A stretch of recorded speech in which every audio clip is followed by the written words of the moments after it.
بسم اللہ الرحمن الرحیم۔ شروع اللہ کے نام سے جو بڑا مہربان نہایت رحم والا ہے۔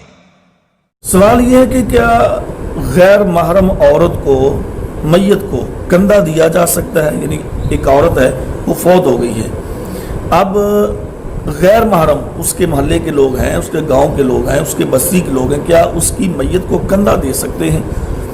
بالکل دے سکتے ہیں، اس میں کوئی ممانعت نہیں ہے۔ اور جو ہمارے ہاں ایک بات رائج نا کہ جی اگر عورت فوت ہو جائے تو خامد کو کہتے ہیں کہ تو اس کا منہ نہیں دے سکتا، اب تیرے لیے یہ حرام ہوگی۔ جہالت ہے پرلے درجے کی، ظالموں، علم ہی نہیں ہے، شعور ہی نہیں ہے۔ بھئی اب وہ تو فوت ہو گئی ہے، ہاں جی، اچھا حرام وہ تو ویسے ہی دنیا سے چلی گئی ہے۔ اب دیکھیں نا، عقل نہیں انسان کی کام کرتی، پتہ نہیں کہاں سوئے ہوئے ہیں دماغ۔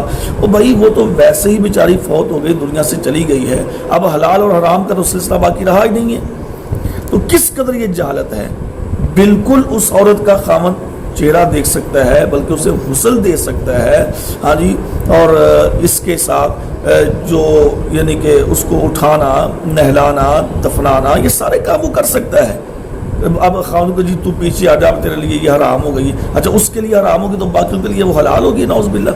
کیسی عجیب و غریب قسم کے لوگوں کی یہ سوچیں ہیں۔ تو باہر کیا بات یہ ہے کہ اگر کوئی عورت فوت ہو جائے تو غیر محرم آدمی اس کو کندھا بھی دے سکتا ہے، اس کو قبر کے اندر بھی دفنا سکتا ہے۔ صحیح بخاری کی حدیث ہے، ام عطیہ فرماتی رضی اللہ تعالیٰ عنہ کہ رسول اللہ صلی اللہ علیہ وسلم کے زمانے میں ہم عورتیں، خواتین جنازہ پڑھتی تھیں، لیکن پیارے پیغمبر صلی اللہ علیہ وسلم نے ہمیں پھر جنازے کے پیچھے آنے سے روک دیا، یعنی کہ جنازے کے ساتھ چلنا، قبرستان میں جا کے دفن کرنا، یہ آپ نے ہمیں روک دیا اور سختی بھی نہیں کی۔ تو بار کا یہ کام چونکہ مردوں کا ہوتا ہے تو آپ نے فرمایا کہ عورتوں کو کہ تم اب گھر میں جنازہ پڑھتی تھی۔ اور اسی طریقے سے دیکھیں لوگ کہتے ہیں غیر محرم عورت کو کندھا نہیں دیا جا سکتا۔ رسول اللہ صلی اللہ علیہ وسلم کی اپنی صاحبزادی جب دنیا سے رخصت ہوئی تو انس بن مالک کہتے ہیں رضی اللہ تعالیٰ عنہ، فرماتے ہیں کہ یہ صحیح بخاری کی حدیث ہے، حدیث نمبر 1342، فرماتے ہیں کہ نبی صلی اللہ علیہ وسلم قبر تیار ہو رہی تھی تو آپ سائے پہ بیٹھے ہوئے تھے اور آپ کی آنکھوں سے آنسو جاری تھے، آپ رو رہے تھے، آپ کی بیٹی دنیا سے چلی گئی تھی، آپ کو دکھ ہوا اور بڑا رنج ہوا تو آپ کی آنکھوں سے آنسو جاری تھی۔ تو آپ نے پوچھا بھائی میرے ساتھیوں، سارے بھائیوں، جی اللہ کے رسول لبیک ہم حاضر ہیں۔ آپ نے فرمایا تم میں سے کوئی آج ایسا شخص کہ جو آج رات اپنی عورت کے پاس نہ گیا ہو؟ تو سیدنا ابو طلحہ رضی اللہ تعالیٰ فرماتے ہیں اللہ کے رسول میں ہوں کہ آج رات میں عورت کے پاس نہیں گیا۔ پیارے پیغمبر نے فرمایا کہ ابو طلحہ ادھر آؤ یار، ادھر آؤ، یہ میری صاحبزادی کو، یہاں جی میری بیٹی کو تم اپنے ہاتھوں سے لحد میں اتارو۔